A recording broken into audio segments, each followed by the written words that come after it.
যে 7টি কাজ মানুষকে ধ্বংস করে, এই বিষয়গুলো জানব ইনশাআল্লাহ। যে কাজগুলো মানুষ নিশ্চিত ধ্বংস হবে, জাহান্নামী হবে তার স্থান। হাদিস পাকে এ প্রসঙ্গে বিশ্ব নবী সাল্লাল্লাহু আলাইহি ওয়াসাল্লাম ঘোষণা করেন। হযরত আবু হুরায়রা রাদিয়াল্লাহু আনহু বর্ণনা করেন, রাসূলুল্লাহ সাল্লাল্লাহু আলাইহি ওয়াসাল্লাম বলেছেন, তোমরা 7টি ধ্বংসাত্মক কাজ ছেড়ে দাও। সাহাবাগণ জানতে চাইলেন সেগুলো কি। রাসূলুল্লাহ সাল্লাল্লাহু আলাইহি ওয়াসাল্লাম বললেন, হাদিসে ঘোষিত এ বিষয়গুলো কুরআনুল কারীমের একাধিক স্থানে আল্লাহ তাআলা সুস্পষ্টভাবে ঘোষণা করেছেন। তা হলো আল্লাহর সঙ্গে শিরক। শিরক অনেক বড় অপরাধ। হযরত লোকমান তার ছেলেকে শিরক না করতে নিষেধ করেন। আল্লাহ তাআলা কুরআনুল কারীমে উল্লেখ করেন, যখন লোকমান উপদেশ স্বরূপ তার ছেলেকে বলল, হে বৎস, আল্লাহর সঙ্গে শরীক করো না। নিশ্চয় আল্লাহর সঙ্গে কাউকে শরীক করা মহা অন্যায়। সূরা লোকমান আয়াত 13। জাদু করা। ইসলামে জাদু মারাত্মক অপরাধ। যারা জাদু করে আখিরাতে তাদের কোনো অংশ নেই। মহান আল্লাহ কুরআনুল কারীমে তা সুস্পষ্ট ভাষায় জানিয়ে দিয়েছেন।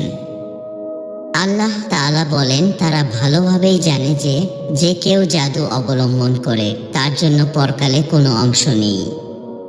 যার বিনিময়ে তারা আত্মবিক্রয় করেছে তা খুবই মন্দ যদি তারা জানত। সূরা বাকারা আয়াত 102। অন্যায়ভাবে হত্যা করা। হত্যা ইসলামে জঘন্য অপরাধ। আর মানুষ হত্যা মানবতা হত্যার শামিল। গুম খুন হত্যা এত মারাত্মক অপরাধ যে হত্যাকারীর উপর থেকে আল্লাহ তাআলার রহমতের ছায়া সরে যায়, যাতে মানুষ মানবতা হত্যার মতো মহা অন্যায় কাজ থেকে বিরত থাকে। সেজন্য কিসাসের বিধান দেওয়া হয়েছে। আল্লাহ তাআলা বলেন, স্বাধীন ব্যক্তি হত্যার বদলায় স্বাধীন ব্যক্তিকে হত্যা করো।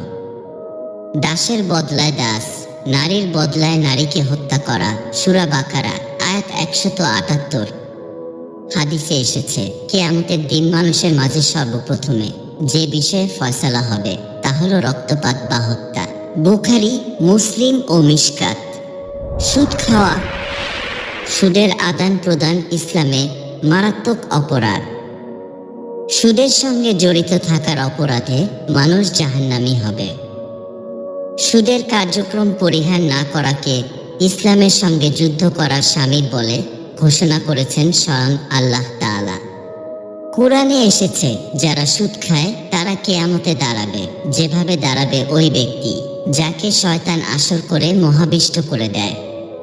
তাদের এ অবস্থার কারণ এই যে তারা বলেছে, ক্রয় বিক্রয় তো সুদের মতোই। অথচ আল্লাহ তাআলা ক্রয় বিক্রয় বৈধ করেছেন আর সুদ হারাম করেছেন। তার ব্যাপার আল্লাহর উপর নির্ভরশীল। আর যারা পুনরায় সুদ নেয় তারাই জাহান্নামে যাবে। তারা সেখানে চিরকাল অবস্থান করবে। সূরা বাকারা আয়াত 275।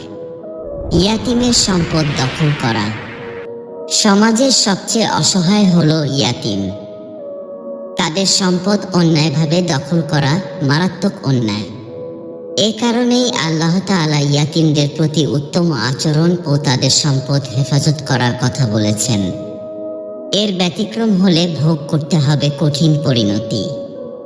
আল্লাহ তাআলা বলেন, যারা ইয়াতিমদের অর্থ সম্পদ অন্যায়ভাবে দখল করে খায় তারা নিজেদের পেটে আগুন ভর্তি করেছে এবং অতি দ্রুত তারা জাহান্নামে প্রবেশ করবে। সূরা নিসা আয়াত 10।